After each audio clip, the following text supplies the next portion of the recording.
and welcome to Two Great Goatees and a Whistle. I am joined here today by my co-host, Nick Gonzalez, aka Coach Gonzo. And once again, we get a Higgy coming in to hang out with us again. So appreciate him hanging out with us. Say something, Higgy. How's it going, guys? Doing good. Going. Good. I'm glad to have both you guys here today. So let's go ahead, and today's topic is going to be on generational differences in sports. And we're a fan of them, and like sports fans, how they generations kind of how they approach sports. Me and you, Gonzo, we both teach. So we kind of see how kids and how they interact with what they think about sports. And it's a lot different, I think, than what we look at sports wise. We're gonna kind of talk about how each generation kind of consumes and engages in sports. So overall, we're going to be looking at baby boomers, which we really don't have a baby boomer in here. So I kind of thought it was Not quite that old. Not quite that old. You don't qualify. So you're with me with Gen X. Higgy qualifies right at the millennial stage. I'm right in between. He's right. He's close to Gen Z, but he's still a millennial technically. But he's also had a lot to do with the more of the technology age, where neither one of us grew up with that, where you had it pretty much your whole life in some form. And that plays a part in this. So let's take a look here. So baby boomers, this is kind of, and Gen Xers kind of fall in this mold of, they tend to follow traditional sports leagues, NFL, Major League Baseball. Not really a NASCAR fan, but I enjoy watching a little bit every once in a while. We prefer sporting events that are broadcasted, televised, attend live events. Baby boomers rank NFL, general sports, and Summer Olympics as their top preferences. For me, it's the NFL, baseball, probably college basketball before the NBA would be me. And I kind of got my reasons for that. But I do have my favorite NBA team. And, I do like hockey, but I like to watch it in person more often. What's your thoughts? Probably me, it's NFL, football, then it's going to be college football, and then anything else, probably. Anything else? Not much. College football and NFL is probably. You got kind of interesting. So your brother is with Australian League football. I remember going to your house a couple of times, and he's like totally into the whole Australian League. We're going this summer, I think, maybe to go watch one in Australia. So that'd be fun. Huh. What about you? So what's kind of your thoughts? Yeah, I'm being the young buck. Big time NFL guy, but at the same time, I don't really watch a whole lot of other sports unless it's like the championship games or championship series. Like I'll watch all the series, and like the NFL or the NHL game they just had between USA and Canada. That was insane. That was fun to watch. Yeah, and that's the thing we could talk about later. That hockey is, and that's a whole other topic, but hockey, they do it right. They do All-Star Week right. Yeah. And the difference in how there's one of the commentators for the NHL was talking about that, how the difference in how the NBA treats their game versus the NHL and the culture and the toughness and everything that comes with that. And that kind of rubs some of the NBA players the wrong way, but I was on board. I was like, yeah, when you're getting paid $30-40 million and then you're doing load management, there's no load management in the NHL. It doesn't happen. It's just a different mentality. So, so going on to this, millennials show interest in sports like soccer, mixed martial arts. Do you follow soccer or mixed martial arts? No, but I know somebody who does. Okay. All right. So millennials, they have increased their engagement in Major League Soccer and UFC. And so the UFC thing, for me, I don't mind it every once in a while, but I was always traditional boxing. And I think people our age were probably more of the boxing age. When Tyson was boxing and, Larry Holmes, I remember him, Sugar Ray Leonard, those guys, that was kind of our thing. And then when UFC came in, boy, that really has taken over that contact fighting type sport. What I can think of as Gracie for UFC, and that was when they first started off, the Gracie family. Yeah.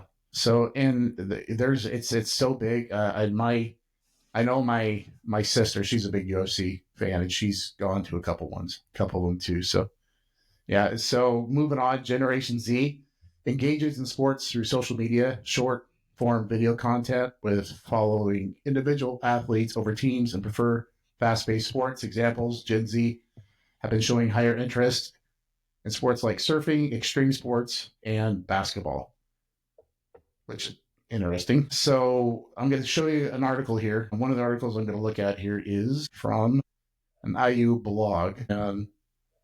See if we can pull up here. Generational difference. Okay. So this is coming from Indiana University, from the Sports Innovation Institute. And this is their thoughts. It says, a generation overview. Millennials are the only represented generation with a change in their top spot when it comes to overall feeling about sports leagues. Sports in general slightly edge out the NFL, showing that the millennials enjoy the atmosphere and the rush of the sports bring. The NBA ranked the highest with millennials compared to Generation X and baby boomers. The drama-filled, flashy play of the NBA tends to resonate more with the younger sports viewers in comparison to slower-paced sports. In fact, when it comes to slower-paced sports, the PGA rates second to last on the millennial overall feeling about sports. For me in general, I'm like that too. I can't watch golf. No. Yeah. I've lately loved watching golf. Really? Yeah. Okay. All right. It's gotten a little bit more exciting, like since like the live golf thing popped up a couple years ago. Yeah, that's going to change things. Yeah, and like I feel like the crowds that go to those events are a little bit more lively now. Like if you watch, for say, like the Phoenix Waste Management, that 16 was it? Yeah, they get crazy. People will be putting on the greens and stuff, and if they make putts, there's beer going everywhere. And so this is the Happy Gilmore effect, right? You didn't watch that, huh? No, I didn't. It's par 3, and some guy made a hole-in-one on it this year, and they really, huh? No. So I haven't really paid too much of that, but it makes me think of Happy Gilmore, how he was that non-traditional, draw the crowd up. So that's interesting. So I know that league coming in has kind of changed golf a little bit. So I have heard a little bit more about that. So that's interesting. I'm one of those that overall golf, I just have, but I respect the game. It's not like I don't respect the players who do it. I just try coaching it. So yeah, I got pet.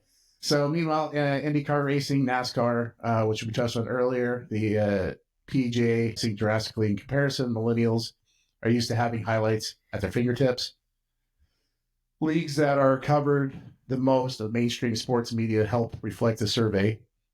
Hence why the NBA has appealed more to this generation, and budding sports like the UFC has grasped more fans recently with the rise of like Ronda Rousey, Conor McGregor. It kind of brought that in.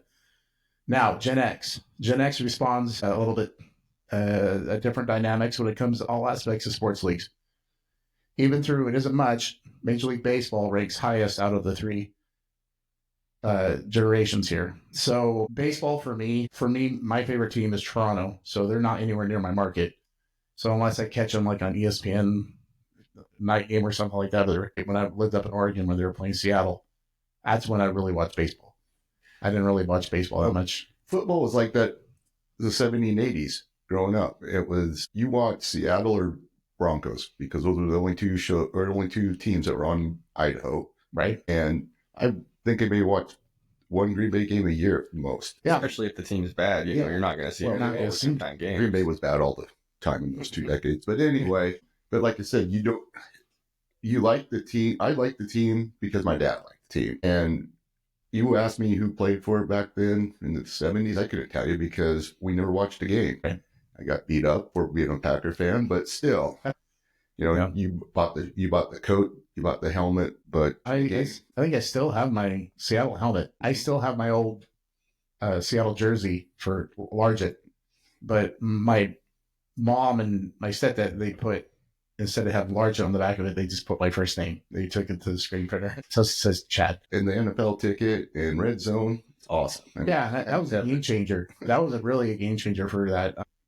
But yeah, that's the thing. But just with sports in general at the time, unless now you have that at your fingertips, and if you want to spend the extra money, because it does cost money, you can see teams that if you're a fan over in New York or down in Florida, you can get those games more often now, and so it's been a good thing, good change, but obviously money comes into play. Like you were saying, sorry, like you were saying, so like with social media and stuff, depending on who you follow and what platforms you're on, you see bits and pieces like highlights for all the teams on there, and that's way different from even 15 years ago. You don't have that. Yeah, thing you had was Sports Center. Yeah, you had Sports Center, and that was it. And they would show all the games, like they would highlight all the games. Now anymore, ESPN really kind of sucks at this. It's like they will pick 2 or 3 teams, and it's usually, if it's NBA or during the NBA basketball season, it's probably going to be about LeBron and great player, but I'm like, I mean, really, you got 30 other teams, so they don't really cover them as much like that anymore. It's because everybody just has their own thing and they watch it from somewhere else. So looking at Generation X, younger years, old baseball players, Mike Schmidt, Reggie Jackson, Tom Seaver, Rod Crew. Those were guys who were pretty much a little bit before my time. Schmidt was around, but I was pretty young. Millennials, NBA players, Kobe Bryant, LeBron James, Tim Duncan, Dirk Nowitzki. Those are the guys that kind of fall into that millennial category. We see an increase and decrease in certain sports, and Generation X plays the middle child in the survey. For example, we see IndyCar jump from just being inside the top 15 when it comes to millennials and top 10 for Generation X. Again, not really a race car driver person, but I'll usually find something else to watch. You can turn left really well. They can, but you know what? These guys are athletes. They're athletes. They are, and they get dogged a lot because of that. But they don't have power steering in those cars, and it's hot. Yeah, and so no, those guys are athletes, and they lose so much weight. Man, yeah, it's a you do a lot of work, and you got to obviously have really good reflexes. You're going 150, 70 miles an hour easily. And you got to and you're like right up, you're supposed to tailgate because you got to get past somebody. So your reflexes got to be really good. So Generation X, also Formula 10's that happening, sports fan to rise in certain leagues. NASCAR, I do believe, has gotten bigger than it used to, like when I was a kid. I mean, I think they've marketed better, and I think they've got a pretty popular PGA, IndyCar. There might be some declines. In the NBA, women's international soccer, UFC have become more prominent when we look at baby boomers. So those are just a couple of generations as we both fall into that category. Some other thoughts here. Let's see here. Consuming, we talked about the NFL, NBA, NASCAR, Gen Z, the more extreme sports. Technology advancement has played a huge role in this as well. The rise of TV, cable, internet, social platforms we talked about has opened up a whole way to expose players, teams, sports that are a little more abstract that don't seem to get a lot more attention. Like what's great is, like, for instance, somebody's playing in the indoor football league, and we can watch it on YouTube for free. The Savannah Bananas is another thing. These guys are huge. And it's changing how baseball is done. And we've been to a couple games. You got to go check out a game sometime. Hopefully you get a chance to. But it's stuff like that got built off of social media, and it's getting really popular. And so the indoor football leagues is a chance for people who want their football fix. In the spring and summertime, we got the UFL, but this is football's football. I don't care. Right now, there is none, though. There is none, but it's supposed to be coming up here pretty quick. Crazy. Yeah, UFL's starting up pretty quick, and then the Indoor Football League starts up in like 2 weeks. Something to watch at both the Wild Wings when you go, instead of pro basketball. Yes, yeah, pro basketball's taking a hit, and I think, so what's your guys' thoughts on that? Why do you think people are? I mean, outside, I think the younger generations look at it because they look at the individual and not necessarily the team. So why do you think NBA's kind of taking a hit? Do you have any thoughts on that? Well, for old school people, it's not basketball. Shooting a 35-footer. I mean, you have 7'6" people shooting 3-pointers. I mean, Yeah. The teams that want you pick and rolls and get the ball inside, play good defense. Yeah. You don't see that. And, you're scoring 130 to 120 in the game, and it's just, and the last 2 minutes seems to determine every game because you had 50, maybe 60 points in the first half before. It's not uncommon to see a 70 points scored in the first half.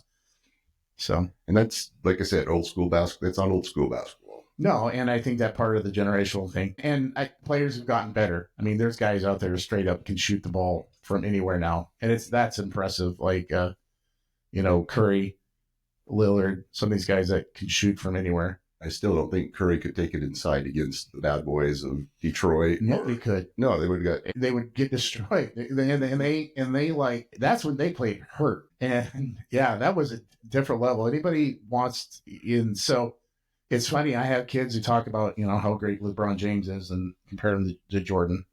And that's always going to be a thing. And I always tell them it's Jordan hands down. And I didn't like Jordan growing up because I was a Blazers fan. I hated him, but I know he's the greatest. I'm never going to say anything differently. You got any different thoughts on that? I don't want to get into it. Oh, okay. So this is, okay. What's your thoughts? No. This is when I say LeBron couldn't play back then, or just like, that's crazy. Like, LeBron's 6'6", 265 pounds. You know what I mean? He is. Yeah. You got into the league when he was, what? 18. 18? Yeah, 18, 19. He was young. He was taking no names to the championship when Michael Jordan was losing in the Final Four in college. You know what I mean? Mm-hmm. I know the whole thing is like, Jordan 6 for 6 in the NBA Finals, but like, look at the teams LeBron has took to the finals. Yeah. Jordan played with Scottie Pippen. Yeah. Without Scottie Pippen, does Jordan go 6 for 6 in championships? Yes. You think? Absolutely. I never watched Jordan, so I made everybody good. He made everybody good.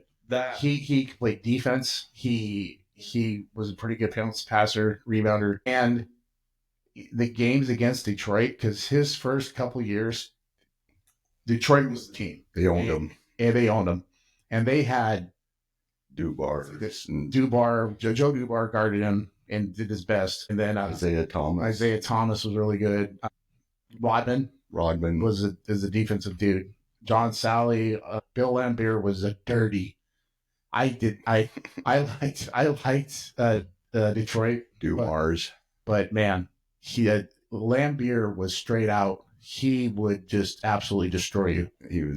The longevity of LeBron is something to speak for, though, too. It is, but also, still load management. Yeah, thing that happens. Sure. Yeah, I agree with that. And I understand part of that because a lot of these old school vets can barely walk. Yeah. Because a basketball court isn't very forgiving. And you're constantly running up and down that, and your knees and ankles and everything else, it probably takes a toll on you. But I just think that if there was ever a big game, it was always Jordan. He was a stone cold killer. And LeBron James has done well. And he's done stuff, but there's been games where he didn't come up with the game winner. But he also think about when he left Cleveland, he went to Miami. Who did he have? Yeah. Wade. He had Wade and he had Bosch.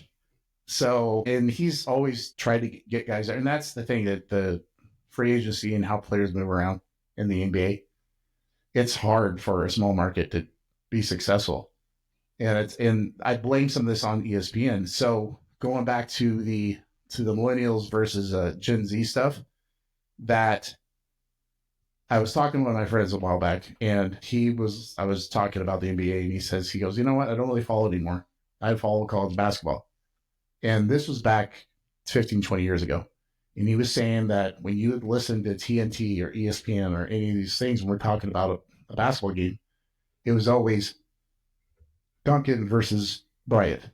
They were talking about the player. They weren't talking about the team. Where in college basketball is still about the team. It was still about Kentucky versus Duke, Arizona versus, Wake Forest, back when those teams were good. That was the talk. It wasn't about the player. And that shift happened when they started putting a lot of focus on players to market the player. And I think that changed, and that in turn has kind of changed how generations look at players. You see that a lot, like in the NFL, like Mahomes versus Brady, Rodgers versus Brady. Yeah. So like it's a team sport. Yeah. And even when we go, it's a team sport. We know that those guys have 10 other guys that have to do their job for them to be efficient. But they NFL can kind of rein that in a little bit because it is a true team sport. I mean, you got to have 11 guys doing one job.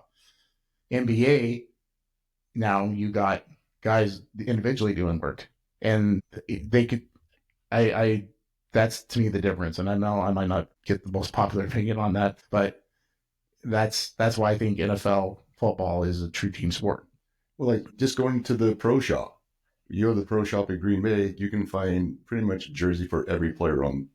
Mm-hmm. There's pretty much every player on the team. You can get a jersey. When you go to the game, you see number 55. What was his name? The center or the long snapper.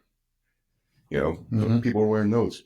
So consuming habits, TV, social media. So one of the most notable differences in millennials and Gen Z in sports consumption is their choice of media platforms. Millennials grew up in the age of television, traditional sport broadcasts. We can say the younger generations of millennials have had access to probably more internet stuff too, I'd say so. Streaming services and stuff like that. But however, among the millennials, there is a noticeable shift towards digital and streaming platforms. We know this, like ESPN Plus, some of these extra stuff, Hulu, YouTube TV, or whatever. All the podcasts you listen to. Yeah. The podcasting is a crazy thing. So, in contrast, Generation Z has never known a world without the internet and smartphones. Their sports consumption is heavily skewed towards social media and short-form video content.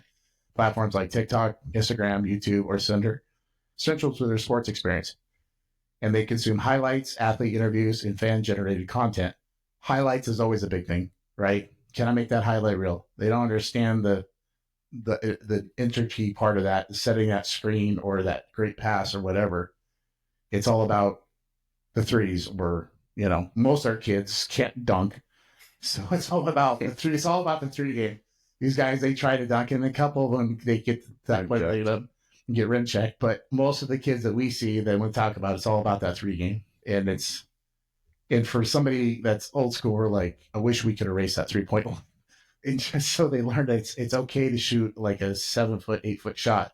That's an elbow shot. That's okay. That's a good range because, a lot of these kids, they still aren't strong enough and they're just creating bad form and they're just chucking up threes, but they get that because what they're seeing. So according to a recent study, over 90% of Gen Z sports fans, social media for sports content, many prefer short clips over full-length broadcasts.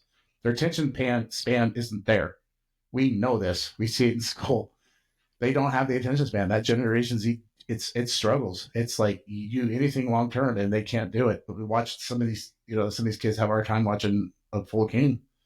Well, I'm sort of guilty now with Red Zone. How much is that ADHD? I think it's a lot. I think some of that is to beat Buffalo Wild Wings and watch 30 TVs at once. Me, for me watching football, I like to be at home at my house where I can just watch the game. Yeah, me too. Yeah, I'm not somebody who wants because I want to watch the game. I'm like, if the Packers are playing, that's the only game that's on. I'll watch the commercials. I'll watch the whole game. If the Packers aren't playing, I'll have Red Zone on Sundays. Fantasy football. Yeah. Just have Red Zone on doing stuff in the background. Yep.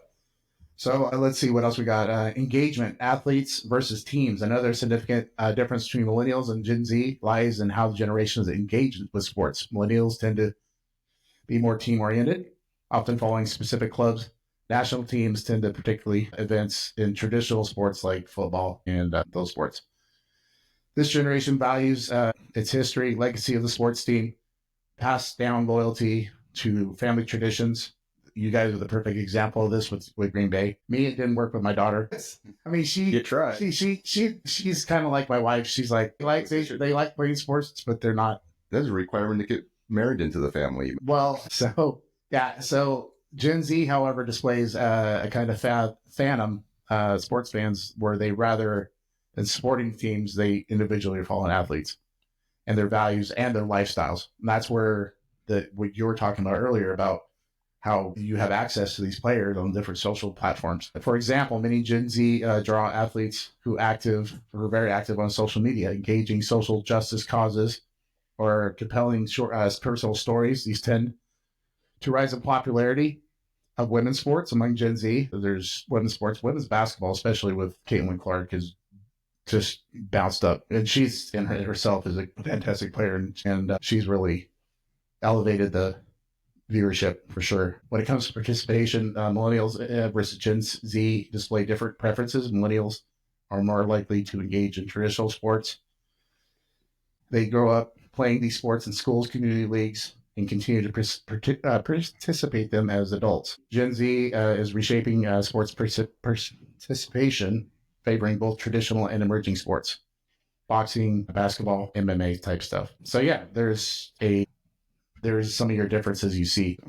Our football team doing MMA at lunchtime. Yeah, we got to get on that for that. Yeah, esports has kind of become a big thing too. That's become a huge thing with Gen Z, and Is that the video game? that's the video games. So, Big darn video games. but yeah, but it's like I was watching a thing on that, and they're talking about like carpal tunnel and hands and stuff, and they spend so many hours. There's some money in it too. And there's money in it, and like I know Boise State has an esports They team, do. and so it's becoming a collegiate type of thing. So yeah, that's student that went to Boise State to do that. yeah. So yeah, esports is another thing that's kind of captured by Gen Z. You got Twitch and stuff like that, where people just watch people play video games, and they're talking, they're having conversations while they're playing video games, and so that's a thing. And that's with the Gen Z, they kind of follow that, and I think with that, that's where all the new slang is coming through. It's all the different stuff, the skibbity toilet and all that So stuff. you can also sell pictures of your feet, so. Yeah, take pictures of your feet. That's a whole other thing. So in conclusion, not for today, summarizing key points here, just understand that we're trying to understand different levels of sports organizations and how generations have shaped what we have now, and how the market, I think, has played into that, where it's gone from a more of a team thing to a individual thing.